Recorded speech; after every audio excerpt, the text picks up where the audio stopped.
Can't keep him out there. There's a minute of it! Oh, it's knocked him out. He's taking his shirt off. Shirts in the crowd.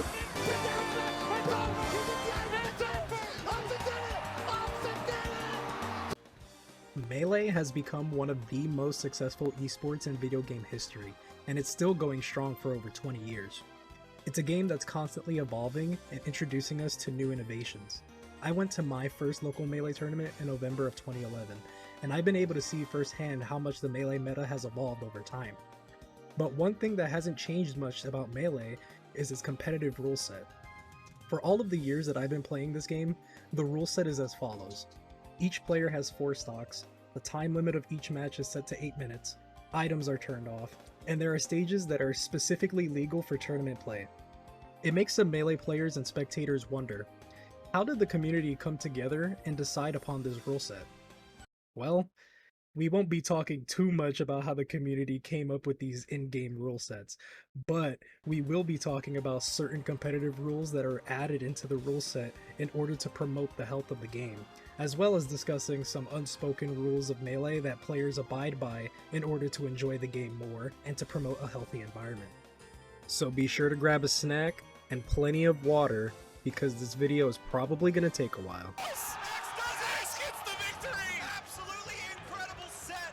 Axe in a nail biter.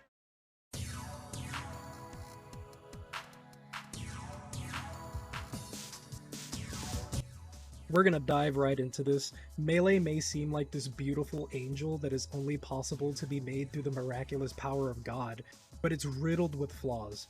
As a result of Melee being made in just 13 months, there are glitches and oversights that need to be accounted for in order to promote a fair competitive environment. Let's start by talking about stalling. According to the Smash Wiki, stalling is defined as any strategy that avoids all fighting conflict with the goal of making the game unplayable or winning a match by going to timeout. There are many ways to stall in this game. Jigglypuff is capable of remaining in the air for a very long time by spamming rising pounds in the air while utilizing her 5 aerial jumps. Peach is capable of gaining height off of doing her side B against the walls of a stage, allowing her to be in the air for forever if you're good at maintaining it. People aren't even safe in the realm of Melee doubles, where 2 Luigi players can team up, gain a lead, and then just fly off the earth by doing up Bs on each other. These are usually the first things that come to Melee players' heads when we're talking about stalling.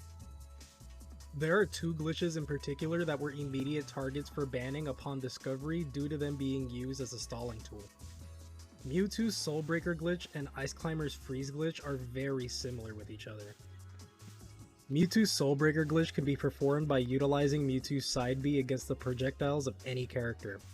Side B has a dual purpose in the fact that it can be used to reflect projectiles and be used as a command grab. However, the developers somehow didn't think it was fair for this slow and terrible move that sometimes is capable of reflecting the projectile back to yourself to be spammed. The developers put a cap on how many times in a row Mewtwo can reflect a projectile. On the 6th side B, Mewtwo will go through a shield break animation, leaving him vulnerable. For some reason, there was a curious mind that thought to themselves, what if I do side B to command grab a player while reflecting a projectile to force the shield break animation to happen? And then this happened. As you can see, since Axe is showing off this glitch with a red shell against still foxes, you can only imagine how much of a journey a Mewtwo player has to go through to actually hit this glitch in a real match. But if there was actually even a slightly consistent way of performing the Soulbreaker glitch, the technique would undoubtedly need to be controlled, so we might as well prevent the glitch from happening before a problem starts, right? The Freeze glitch is different from Mewtwo's Soulbreaker for one very significant reason. It is super easy to perform. This glitch can easily start right when Ice Climbers grab you, and hell, getting grabbed by Ice Climbers already makes my heart fall out of my chest. So guess how it would feel getting grabbed at the start of a game and immediately losing because you can't move. It would take this demon of a character and literally turn them into the embodiment of Lucifer himself. Stalling is not limited to the characters that I've mentioned so far. The first 3 games in the Smash series have pretty stupid ledge mechanics if we're being honest. After completing a ledge grab animation in Melee, all characters are given a 30 frame window of intangibility.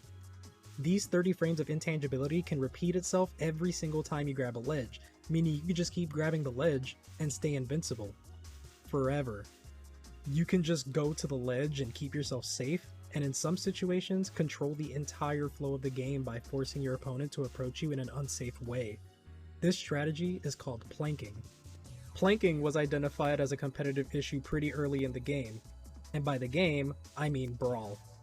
Back when Mew2King was going through his reign of terror in Smash, being one of the best melee and Brawl players in the world at the same time, he was heavily abusing the planking strategy with Meta Knight. He single-handedly morphed the Meta Knight metagame to center around constantly running away and keeping yourself safe at the ledge until you eventually get an opening. With Mew2King's planking strategy having little counterplay other than committing yourself to a risky approach against the invincible Meta Knight at the ledge, it really was not fun to play against or watch as a spectator.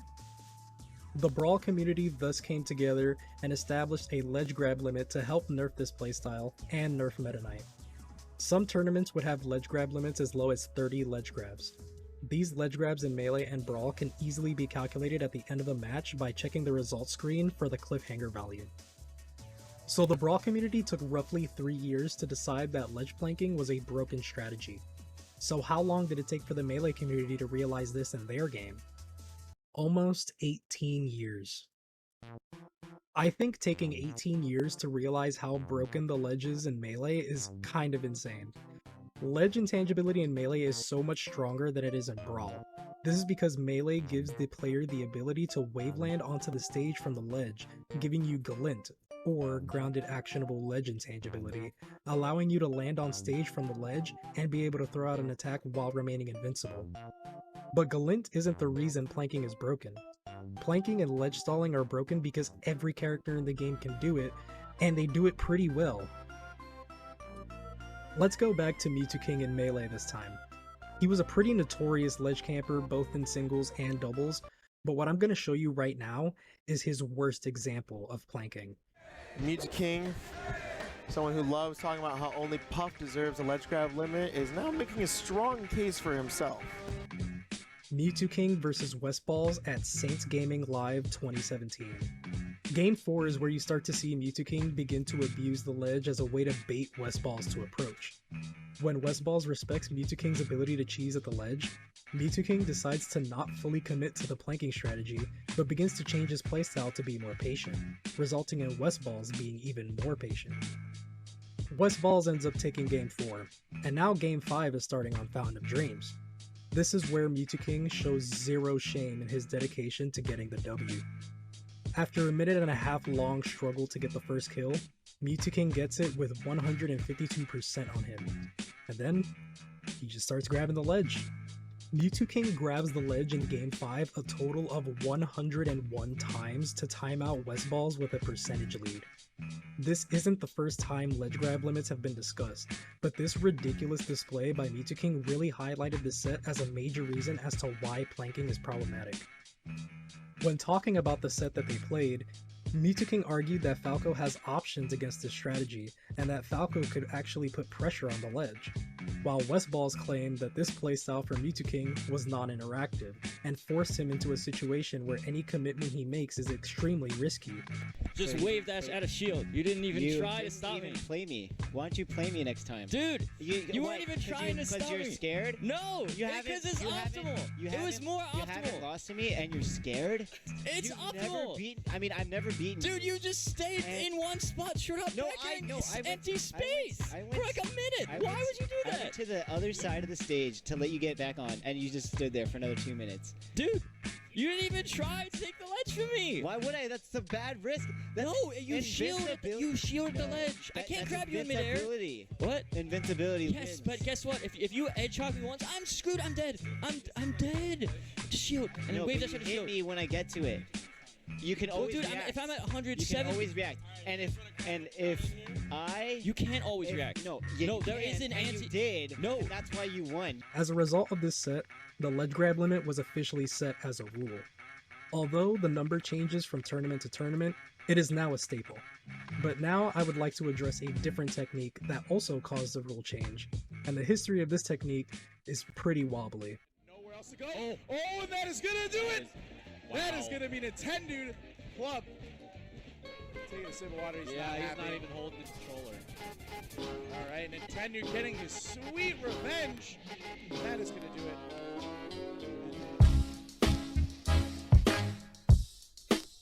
Wobbling is the most infamous piece of Ice Climber's tech, and is the trick that brings them closer to their absolute devil form that we talked about earlier.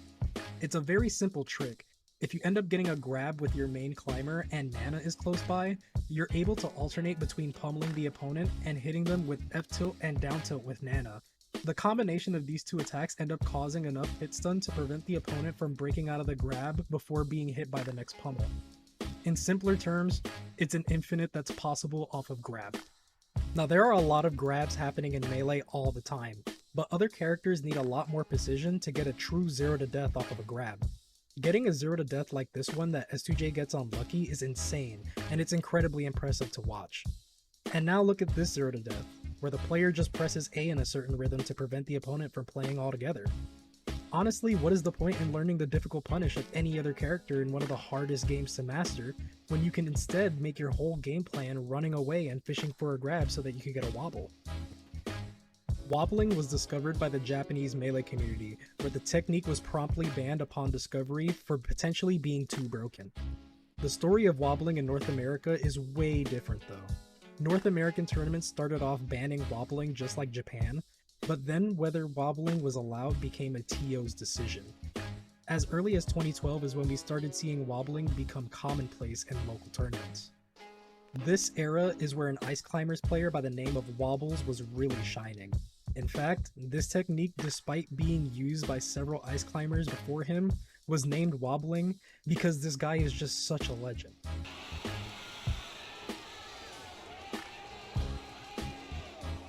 When EVO 2013 was confirmed to include Melee in its line of games to compete in for the first time since 2007, a new official rule was set into place. Wobbling is now legal.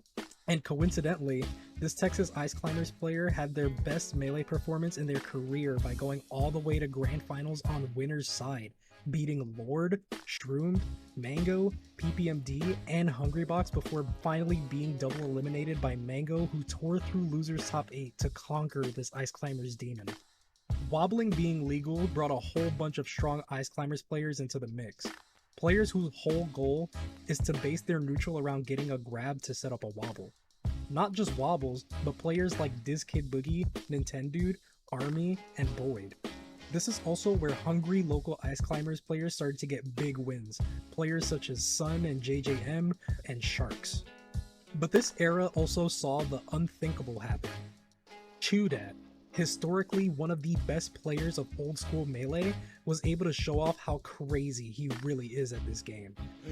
That's the funniest. Wow! She won the tournament. That's it! Chudat destroyed everyone. He was beating all the best players that Melee had to offer, and he was doing it consistently. He was a top 40 player before, but this 2017 performance shot him all the way up to rank 7 by the summer of 2017. And honestly, there was only one really big roadblock in Chudat's way preventing him from being placed higher on the ranking. And that guy is Hungrybox. A creeper? Oh my god! Oh my! Now, Chudat is not new to being at the top level of Melee competition, and it's not like he's never beaten Hungrybox before. He's actually beaten Hungrybox at Zenith 2012, eliminating him at 4th place. They will only play 2 more times in tournament after this 2012 encounter, but the next time they meet is at DreamHack Austin. It's Grand Finals, with Chudat coming from loser's side.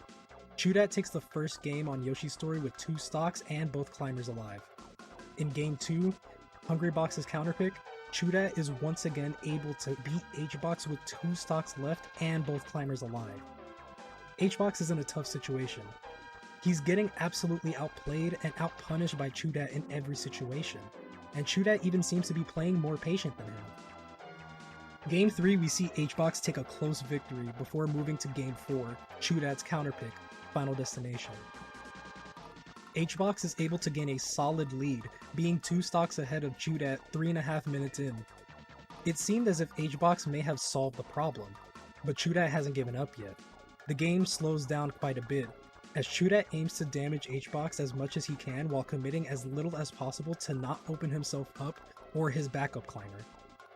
Hbox lands more hits on the backup climber, but Chu is still sticking true to his defense, not having his main climber get hit a single time for 30 whole seconds. After making some clean hits on Hbox, another back air is enough to seal the deal on Hbox's third stock. Can Chudat make this comeback? Hungrybox comes off the angel platform and immediately kills the backup climber and eventually takes Chu's stock without getting hit one time. No comeback. But this moment was still dramatically important to the set. Hbox saw Chudat even the stock count while barely getting any damage on his main climber, and most importantly, he did it while keeping both climbers alive. And most horrifically, he did the comeback without getting a single wobble. Despite this almost comeback not seeming to phase Hungrybox, this almost comeback was the catalyst of what was going to happen in Game 5. Oh, Chango Chan from the American. I see even Aura is not even cheering for Chango. I see two people chanting. You know, Aura probably gets this treatment from Chango when they play at their locals. Right? Because he's a peach. Boo! Look at Hugo's so bored. Boo! Hugo's so bored. Boo! I see Johnny Boo. Johnny's booing. Look at Johnny. Can we zoom in on Johnny with the OBS? You see, the Ice Climbers Puff matchup can be very, very slow. This is because you're taking one of the strongest grounded characters in Ice Climbers with their long and fast wave dash, fast smash attacks, and the ability to auto kill off of a grab just by pressing A, and then matching them up with the strongest character in the air. Jigglypuff has 6 jumps. Her back air outranges all of Ice Climber's non-committal neutral options, and her moves can easily cause the Ice Climbers to be split away from each other, basically letting her beat up Nana for free. But this doesn't mean that Puff could just go in on Ice Climbers all willy-nilly. Getting a grab with both Ice Climbers is an instant kill. Ice Climbers' smash attacks are not only fast, but strong as hell. And Puff isn't a heavy character by any means, meaning she naturally dies at lower percents than other heavier characters. So although Puff can have easy time outplaying this character, one missed input can be enough to get you grabbed and lose your stock. One unexpected hit with bad DI can have you lose your stock at an early percent, and you're never really safe as long as Nana is still in the game. So when you're matching a character that is as good in the air as Jigglypuff and putting them against a character that has super fast grounded options and has an insta-kill button, why would Puff ever have any reason to stay on the ground and risk getting killed? This is a competition after all. At the Ludwig Championship Series, Leffen made a bold statement about the Melee tournament rules and proclaimed that an airtime limit needs to be implemented into the rule set. Now when you look at this statement through the lens of a salty Fox player who repeatedly got up throw rested off of no DI, you think, damn, that is actually one of the top 5 stupidest things Leffen has ever said. Wait, what? I'm convinced. But I think I may have found a perfect case for the airtime limit discussion. Game 5 of Hungrybox vs Chudat at DreamHack Austin 2017 may be one of the ugliest games of competitive Melee to ever take place. Keep in mind the rules were a little different. Wobbling was legal, it wasn't banned. There was no set number of max ledge grabs officially set at this tournament, and the idea of an airtime limit wasn't even in consideration. What you may see in this game as a contemporary Melee player may leave you a little confused.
unwinnable, right? It's literally unwinnable. As much as things Wow. change, they stay the same. God damn. Chudat second place, Hungrybox first. Hungrybox took the lead after 2 long minutes of gameplay, and then proceeded to play, for the lack of a better term, non-interactively for the remaining 6 minutes of the game, and winning by way of a timeout, with 3 stocks left. Looking at the comments section of this set on YouTube and comparing it to the comments left on the Mewtwo King Westball set is quite jarring. The comments kind of go off on Mewtwo King for stalling so hard against Falco, especially since he's been advocating for a ledge grab limit to be implemented for years, but for Jigglypuff only. Comments also dogged him for making it seem like Westball has so many options, when all of his options could lead to him dying. But looking at the comments for the Hbox vs Chudat set, it shows pretty much the exact opposite reaction, saying that they admired the camping from Hungrybox and how they couldn't be mad at him for doing what he needed to do to win the tournament. Mewtwo King took a matchup as fast and explosive as Marth vs Falco and trivialized it by boiling the matchup down to taking the lead, grabbing the ledge, and forcing Falco to make an unsafe approach. However, it could be argued that Hungrybox actually just played the matchup here. He stayed in the air as long as possible to avoid getting wobbled against one of the strongest grounded characters in the game. To truly understand this viewpoint of people really enjoying this camping, we need to examine the history of Chudat's trolling. As said before, Chudat is not new to the Melee limelight. He's been a top-level contender for many years, and has been competing for as long as the community has even been hosting tournaments. He's always mained Ice Climbers, but early in his career he was known to cheese his opponents by picking one of the many secondary characters that he had to counterpick the opponent by picking a bad matchup for them. Over time, he ended up evolving his cheese by starting to implement more wobbling into his Ice Climbers play. However, if you truly know Smash, you would know that Chudat mainly took his trolling outside of the Melee community. Chudat also played Brawl and Project M, where he played Kirby in both games, and was notorious in the MDVA Smash community for ledge camping his opponents by refreshing ledge invincibility and spamming Inhale. He did this so many times, and honestly, despite this being possibly the lamest form of Smash, people thought this was hilarious.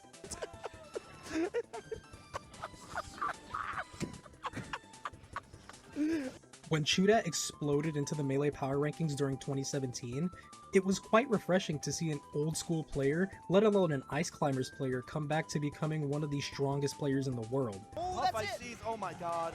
Wow. The crowd's going nuts. Everyone is behind Chudat right now in this crowd. But some people were quite annoyed at the fact that he was beating everybody's favorite top players mainly by abusing wobbling. Many spectators saw Hbox's camping against Chudat as Chudat finally getting the taste of his own medicine after many years of planking and wobbling. The case of this set is pretty clear-cut though. Chudat is known as the campy wobbler who has applied some of the most frustrating playstyles in Smash history, and Hungrybox, in an effort to not get grabbed and insta-killed, begins to camp by staying airborne and grabbing and re-grabbing the ledge. Even though a lot of people saw this as Chudat getting what he deserved, it's hard to argue that Melee is healthy being boiled down to simply getting a lead and running away for 6 minutes. As a game known for being fast and technically demanding, spectators don't want to see every match eventually go to timeout. Yes, Hungrybox abused the ledge invincibility, but I think he also abused Puff's ability to stay in the air as long as possible. Obviously, if there was a ledge grab limit, Hbox's plan would have definitely been hindered, but by how much exactly? Not only did Hungrybox grab the ledge a total of 97 times in this game, but after calculating how much time Hungrybox spent on the ground, and I was very generous with giving him ground time, Hungrybox spent a total of 6 minutes and 17 seconds in the air. 40 seconds of the remaining 1 minute and 43 seconds of ground time was used to camp Pokemon Stadium transformations, another 7 seconds were spent grounded after taking Chudat's first 2 stocks, and the last 4 seconds of the game where Hbox was grounded as a result of landing a rest on Chu. This means that, being generous, Hungrybox spent a total of 52 seconds of meaningful ground time throughout an 8-minute game. A majority of that meaningful ground time goes towards just resetting the jump so that he could get back in the air again, or establishing firm control on the platforms from a distance. Could this be considered a case of aerial stalling? Let's look back at the definition of stalling. Any strategy that avoids all fighting conflict with the goal of making the game unplayable or winning a match by going to timeout. Yes, this is another case of planking, but it is undeniable that the relationship between air and ground time is key in the stalling process of certain matchups for Puff. Could Jigglypuff's ability to stall out time in the air be misused so bad where it warrants an airtime limit? Well, being realistic, an airtime limit will never be implemented. It is very against the spirit to police someone's playstyle, and it is especially backwards to look at a character with the best aerial drift control, some of the best aerials, and 6-hole jumps, and tell them that they aren't allowed to be in the air for a certain amount of time. After the Wobbling ban was officially reintroduced, it's been a lot more rare to see the Puff Ice Climbers matchup get this lame. And it's not very likely that we will see something like this ever happen again beyond Hungrybox Chudat, Bananas Michael, and Phob vs Chango. Seeing this kind of play between two players just feels so dirty, and it's because it goes against the unspoken rules of Melee. We've been making unspoken rules for Melee for a very long time now. Some can be silly, such as like, you can't up-tilt your boy in Falcon Dittos. Others are reasonable, like, hey dude, can you not wobble me 8 times in a row when you're playing friendlies against my Pikachu? Playing like Chudat and Hungrybox in this set goes against the unspoken rules of Melee. Chudat is being guilty of boiling down the game to being super one-dimensional by fishing for a wobble and camping the whole game, and Hungrybox is guilty for playing non-interactively. It's super lame for Jigglypuff to play like this when they could do stuff like this. Kind of hard to get to those rest setups. Man, it's going for a lot of attacks off the wall. Wow. It's not fun for Captain Falcon players to up-tilt your Falcon's recovery when they could do this. He just bulldozed across the stage! What are you doing? Please. What are you doing? Please! Oh my god! He has a family! He has a family! Oh my god! Oh my god! And it's lame as hell to go for wobbles when you can do this. He just can't get away. He cannot get away. Incredible regrab. You can't escape! You can't escape! You just destruction! Some people take their personal unspoken rules to heart, such as Nun, whose name was inspired by the fact that he would try to complete as many combos without doing a knee. No knee. Nun's personal views of Melee not only inspired his crazy gameplay, but also gave him a tag that represents that very gameplay. Oh my god! Sometimes, these unspoken rules can result in serious controversies if they are broken in tournament. Take this set between Mewtwo and Unknown at ROM 5. Mewtwo took Unknown to Final Destination multiple times, even though he had already won on that stage in the same set. This broke Dave's stupid rule, a rule that is actually written into the competitive rule set that Unknown was actually right to challenge. There is no controversy here. M2K broke a written rule and faced the consequences by replaying the game and losing the set that he had already won. Like that though. Oh, you should just. Who did that? Okay, Mid-Kings and losers. Alright, we're gonna hear a lot of mess from the street. You understand already, man. M2K run the set already. Nah, we don't play that. These officially written rules hold a lot more weight than unspoken rules. Take, for example, Mewtwo vs Shroomed at 2017. Mewtwo and Shroom both make a gentleman's agreement to not chain grab each other for the Sheik Ditto and to instead strictly follow up with combos. However, after Shroom takes Game 3 and is up 2-1 in the set, Mewtwo says that he is not following the gentleman's agreement anymore, and now he will start chain grabbing. What's up, guys? He wants to turn chain grabs on mid-set. So, I don't know the ruling on that. I have no fucking clue. It's a gentleman's agreement. Technically a gentleman, so yeah, you can break it. It's probably up to you. Most people saw this as a grimy move from Mewtwo, especially since he made this tweet in 2016 explaining how he personally feels about chain grabbing in the Sheik Ditto, but there was no real way of penalizing this decision because it's just a gentleman's agreement. There's no written rule that anybody could point to and say, Mewtwo didn't stick with the gentleman's agreement, can he please give up a stock? But there is a written rule that allows you to take a stock from someone. And right now, Ice is not. Well, he had SPAT in a pretty bad position. Yeah, they were both stuck in steel for a second. That's it. Yeah, FX couldn't get over there. Man, this is tight. Oh, Ooh, that's fine. That's fine. It's What? Oh. uh-oh. Are they calling it? I don't know. Cause what? Oh. Uh-oh. There's a dispute. Hold up.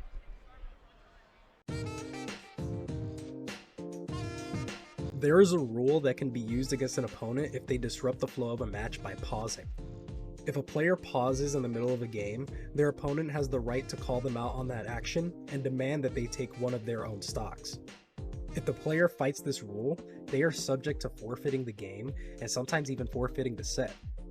Now, this type of controversy doesn't really happen too much, as the rules also officially state that the pause function must be turned off, making pausing in the middle of a game impossible. But there's no reason to pause in the middle of a game, except when you're in doubles. You see, you can borrow extra stocks from your teammate if you were to run out by pressing the start button to bring yourself back to life. Normally, pause being off can allow a player to mash the start button to bring themselves back to life in teams without really thinking about it. But in this game, between Scar, SFAT, Leffen, and Ice, pause was not off, and when Scar dies here, he thinks he's on his last stock. Not paying attention to his or his partner's stock count, Scar mashes start, not realizing that he already has a life, and that pause is not turned off.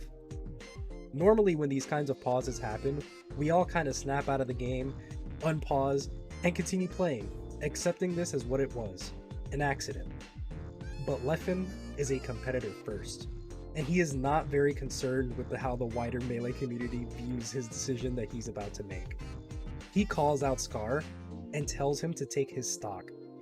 This leaves Scar absolutely furious. As this is happening, commentator Prog brings up the pause clause, stating that the only pause that can be reasonably let go without argument is if a player pauses while all players are on the Angel platform. However, obviously this does not apply into this circumstance because not everybody was on the Angel platform at all. This means that Scar had no way to fight for his last stock, and thus had no real way to fight for the victory. It was a devastating blow to Scar. But rules are rules. We see how players and TOs can react to these written rules, but how do they react to something weird that happens that's not specified in the rule set? Let's look at the SG versus Fortune incident. Unlike the rest of the sets that we'll be looking at in this video, this set is not between two top 40 players. Instead, this is a regional battle between two members of the MDVA power rankings, SG being ranked 15th and Fortune being ranked 18th. This is most certainly not the first game they played, but what happened in this set will forever go down in history as one of the ugliest moments of Melee. They start their first game on Battlefield, where Fortune starts off strong by immediately landing a soft nair into an up throw tech trap rest. This start of the match is so strong that Fortune even does a little exaggerated pop-off. Let's go, Fortune! But something happened at this moment. Fortune's controller actually disconnects from the console entirely when he does this pop-off. SG comes off the Angel platform and starts throwing some haymakers before Fortune even notices that his controller is not connected. Fortune lets SG know that his controller is unplugged, and so SG pauses the game to give Fortune time to connect his controller. When SG pauses, Fortune tells SG to take his stock, and SG laughs. You know, it's just a joke to top off a silly little moment. But Fortune had this idea of seeing how long he can keep this bit going. What happened? What happened?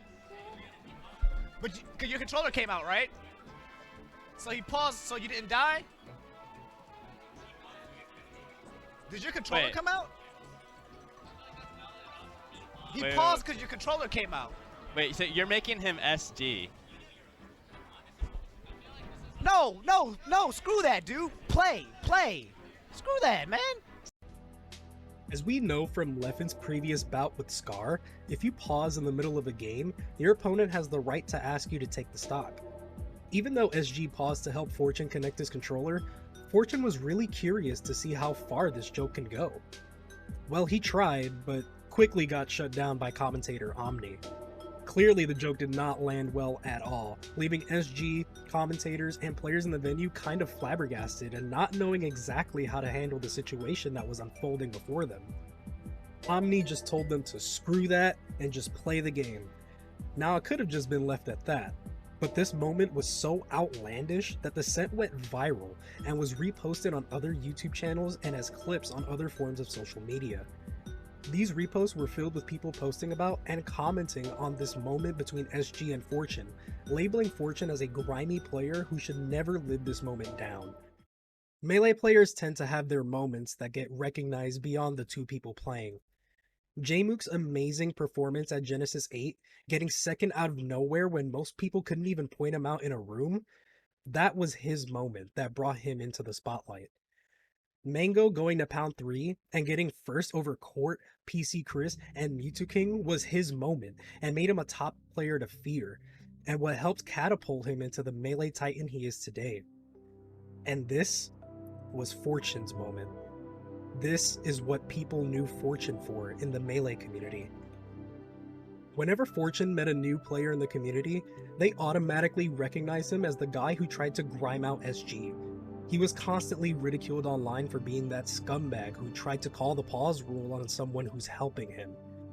Xanadu regulars knew that there was no bad blood between SG and Fortune for this moment. They stayed good friends, and Fortune continued to stay on good terms with the wider MDVA Melee community. But other players outside of that community, other casual players, any new person Fortune meets, and people online had no idea, and continued to look at Fortune in a negative light. The ugly sides of Melee can manifest itself in certain ways outside of the game. Beyond just YouTube and Reddit comments, people even sent direct threats to this man. Why some normal dude has faced this cruelty for a children's party game is beyond me. The comments on the original upload of the set ended up being blocked by VGBC, since hecklers did not stop getting at Fortune in the comments. There is a re-upload of this moment titled Fortune's Grime on YouTube, with viewership rivaling the original upload. The comments on this video have never been turned off, leaving the comment section flooded with comments condemning Fortune for a long time. Fortune struggled with the backlash to the video, which labeled him as that one grimy guy in the community. We don't know everything that Fortune felt or what he was going through in the years following. But what we do know is that on April 30th, 2022, he passed away. His memory is kept alive through his parents, brother, and the countless MDVA Melee players who loved him dearly. To this day, when you search Melee Fortune on Google, you get game facts and Reddit threads discussing Fortune's ultra grimy play. This is what the internet brings up when you search for this man. But that's not all he was. He was a human being like you and I. And it goes to show that your words, even as a total stranger, can mean a lot. Most of us never got to know Fortune. We never got to know his story, or its tragic end. If you or a loved one is struggling with mental health, it's extremely important that you search for help through your friends, family, and neighbors, and to seek professional help if needed. These people are professionals for a reason, yes, so therapy and treatment can help for a lot of people. And if you or a loved one is struggling with any thoughts, please contact this hotline presented on the screen. Sometimes it can be hard to recognize how many people care about you and need you through all the noise. People are worth more than one small mistake in a video game.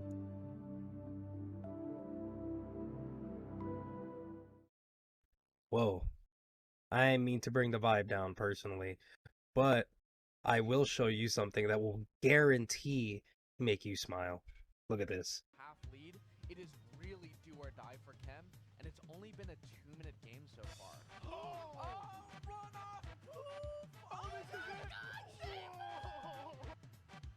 Oh yeah, I knew that would do the trick. How is this not everybody's favorite Cheek player for real? I mean, just look at this guy's face. How can you hate that face? He's not afraid. Wonderful conversion by Jmook, but wow, Moky. Finally finding one of those up tilts. Yep, and this is going to be big as well, forcing Jmook off stage. Jmook. He no, looked down. no, He looked no, down. his no, controller. c'est impossible. I don't like this. I don't like this. Is this Wait, no. Not that face. Oh yeah, you knew this one was coming. These two played at this tournament 2 times, but the set that really matters is Losers Finals. The winner of this set gets to fight Cody Schwab in Grand Finals. Moky has something to prove in this Losers Finals set after getting decisively 3-0'd by Jmook 3 sets ago in Winners Semis. And so, with Jmook on fire, Moky coming in with a new game plan, this is sure to be one of the best sets of the year. Let's see how it goes.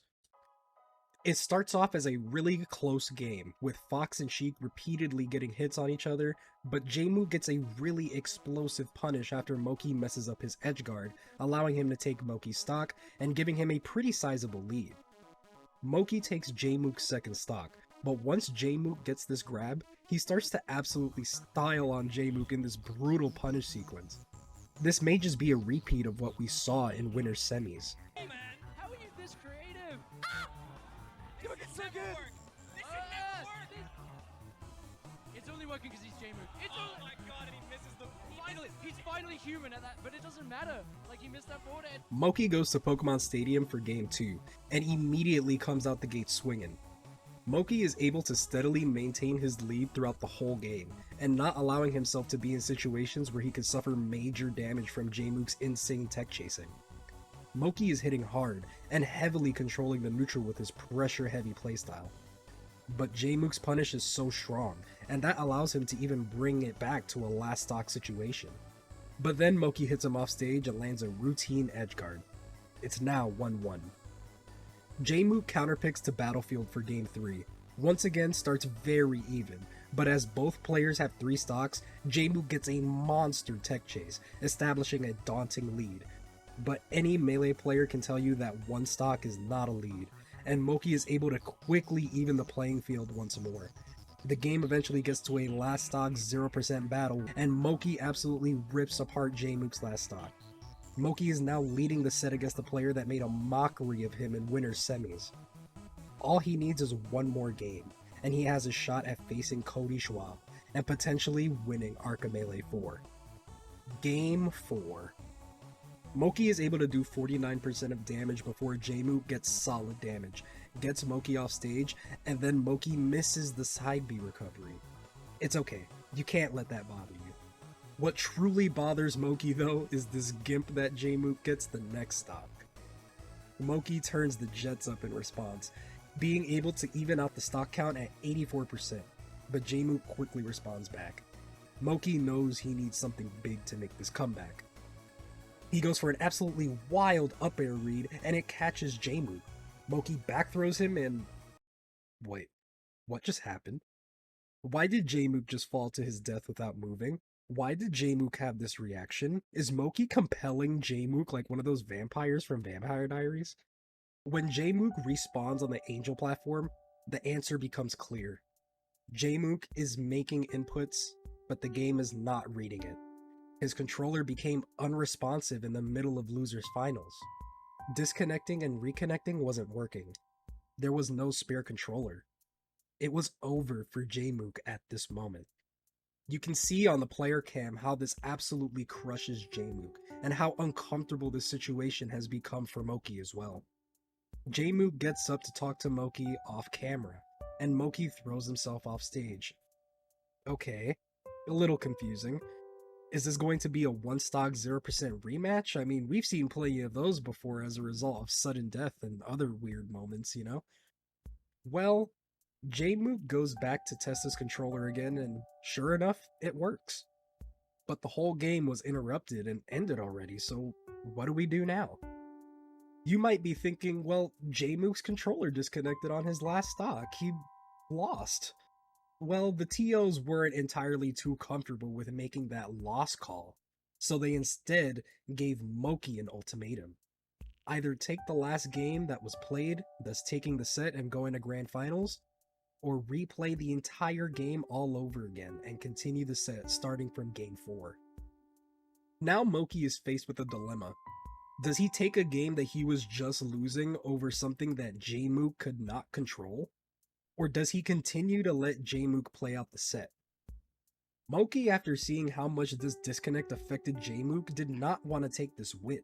It wasn't earned, and Jmook had a lead. Moky agrees to restart Game 4 and give Jmook some time to get a new controller and to get his hand warmers up.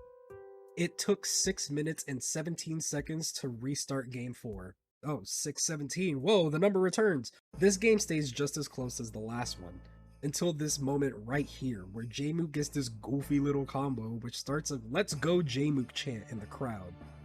This is where we first see the frustration coming out of Moky, starting to consistently shake his head and even give the finger to the audience. And this grab right here is what ended the game, completely killing any momentum that Moky had for the rest of the game, ultimately deciding it would be best to forfeit the stock and just get into the next game. Game 5, or Game 6, whatever. It starts off on FD and begins as such a tight battle as the other ones, of course, but when Moky takes this stock right here, he does a taunt, almost as if he's taunting the crowd and not Jmook. Stocks are down to 2 apiece before Jmook gets yet another monster tech chase that leads into a kill. And after that, Moky just kind of throws in the towel. He throws his fox off stage, gives another middle finger to the crowd that isn't caught on camera, and he just walks away. Moky, being Moky, goes to Twitter to vent his frustration over this situation, leading to a huge wave of top players putting in their 2 cents. So here's my 2 cents as not a top player. This situation should have never happened. There is no official written rule regarding controllers disconnecting, since disconnecting your controller on purpose doesn't inherently stop the game like a pause would. Since disconnects are so rare and usually result in the person who disconnected getting a lot of damage or just dying, it feels wrong to penalize a player further for something that they might not have been able to control.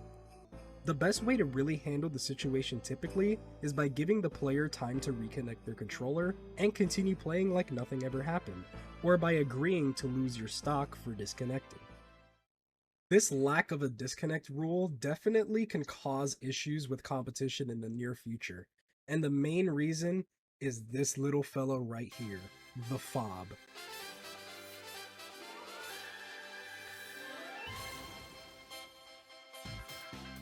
The Phob is an open source GameCube controller motherboard with a ton of great benefits and features. What mainly sets it apart from ordinary GameCube controllers is the fact that they use magnets for their sticks instead of using potentiometers. Potentiometers utilize wipers below the control stick that scrape against a resistant material in your controller and come into direct contact with your controller's stick sensors. The friction caused by the wipers on the resistant material and the sensors causes a potentiometer oddity degradation effect, or POD. This is a classy way of saying control stick degradation, which is when you use a controller so much that over time, your controller becomes a lot less consistent. He spiked his controller so hard. For example, this degradation can cause you to miss your dashback inputs and make your character seem like they dropped their phone and are desperately looking for it more often. It can result in you getting the Firefox angle that you didn't want and dying for it, and it can even change your notch values over time.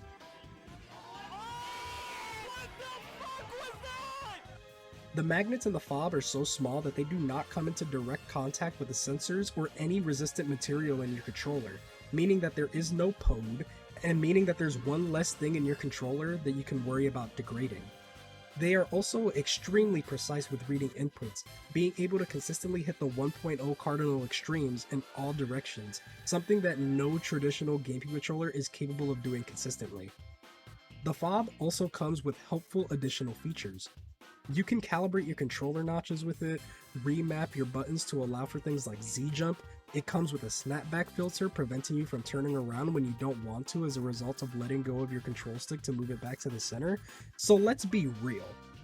If you're a top player, these benefits from owning a Phob are just too amazing to pass up.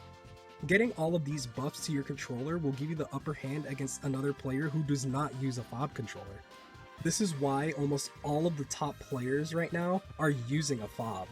But like many new pieces of technology, Phobs have many issues coming with it from a mechanical standpoint. And don't get it mistaken, Moky vs Jmook at Arkham Melee 4 was not the first time that we've seen a Phob malfunction.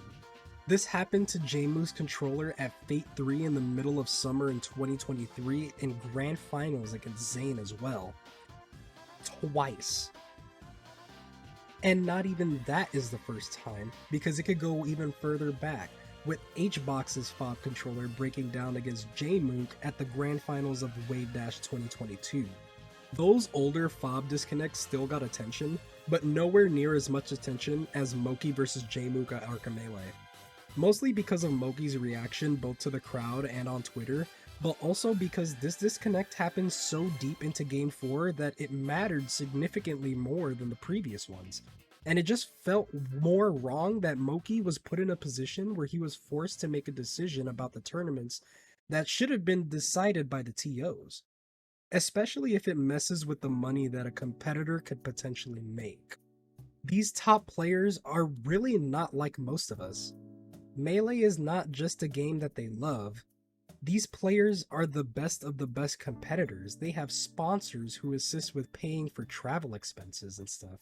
They all have streams with good view counts and donations. They practice Melee both on and off screen for several hours so that they don't miss a ledge dash at Grand Finals. Melee are these top players' jobs. And I feel like once there's technology like the Phob that could potentially be disruptive and mess with people's money, there has to be some sort of regulation that needs to be put in. And that is why I'm calling for a new written rule to be placed. I am calling for the addition of a disconnect rule to be officially put into the rule set, and it should function very similarly to the pause rule, with just a few caveats. The rule will be that if your controller disconnects in such a way that it is disruptive to the other player of the set, the other player can tell the disconnector to take one of their stocks upon reconnecting. If the player's controller does not work after reconnecting despite all possible attempts, the disconnector forfeits the game. If the disconnector cannot get their controller to work and does not have access to a spare controller, either their own or someone else's, then the set is forfeited. Let's break down the first part about disconnects being disruptive. A disconnect is labeled as disruptive when the disconnect results in the other player losing their momentum via a drastically long pause in playtime, or when the disconnect prevents the tournament from running on proper schedule. For example, Fortune disconnecting his controller was not disruptive in itself. He didn't kill SG's momentum, and SG dealt great damage before Fortune even noticed his controller was unplugged. However, the disconnect became disruptive when Fortune argued for SG to take his stock. Gentlemen's agreements are still incredibly important when it comes to keeping competition healthy, and so when there are moments where disruptive disconnects occur, gentlemen's agreements can still be made between two players, just that TOs also have to agree with the compromise as well, not just the two players playing. Let's use Jmook vs Hbox at Wave Dash for this gentlemen's agreement concept. When Hbox's controller breaks at the beginning of Game 5 in Set 1 of Grand Finals, Hbox actually offered for Jmook to take the game, and thus take the tournament. It was me slipping, but it did that. So Right. I turned to Jmook, I'm like, my shit exploded, like, it's not working. I looked at Jmook and I said, you can take the game if you want. Oh, did you really? Yeah, I offered him the tournament. Oh, and wow. Jmook said no. Jmook did not feel comfortable taking the tournament and actually gave Hbox time to get his Phob fixed and calibrated before replaying Game 5. Yes, Hbox and Jmook are on the same page, but let's say that this hypothetically happened when the tournament is already running past schedule, and the TO simply cannot afford to waste that time. If the TO does not agree with the time being wasted on fixing a controller in the middle of a tournament or in the middle of a stream tournament match, then the TO can make the call for Hbox to be disqualified from the game or from the set if he cannot get his controller to work within a certain amount of time. Now you might be thinking, hey Juice Man, this rule sounds pretty strict and it sounds like it could be applied unfairly.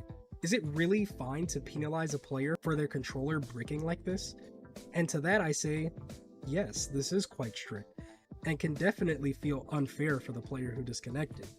But considering that we've seen this issue occur multiple times since 2022 with different players on Twitter, we've seen it happen to Hbox in Grand Finals, we've seen it happen to Jmook in Grand Finals twice against Zane at Fate, it's about time that something like Moky versus Jmook happened. A disruptive disconnect that was able to change the entire mood and outcome of the set. But let's be honest, the ugliest part about this isn't the controller disconnecting, it's the fact that the TOs put the decision on Moky. Don't get me wrong, the TOs were not doing anything inherently malicious by putting the decision on Moky. After all, there isn't a rule written in the rule set concerning controller disconnects, since players aren't disconnecting their controllers in some grand strategy. If you're one of these players disconnecting another player's controller, you're just an asshole. And you're also an asshole if you harass the TOs for making this decision given the limited options that they have, so please do not harass anyone, thank you. Although gentlemen's agreements are important to dealing with the technological issues that the Phob can sometimes have, this gives the option to settle the dispute by forfeiting the game or the stock. This rule does not eliminate the ability for gentlemen's agreements to occur, just that it would also be approved by a TO, and if a compromise cannot be found between the two players, then the TOs have an easy response to make. This means that the rule won't stop you from seeing people restart their whole games and repair their controller due to a Phob explosion, but at least there will be a set of written rules for players and TOs to follow and to be aware of. I want you guys to understand that this is most likely going to be a solution for a short-term issue.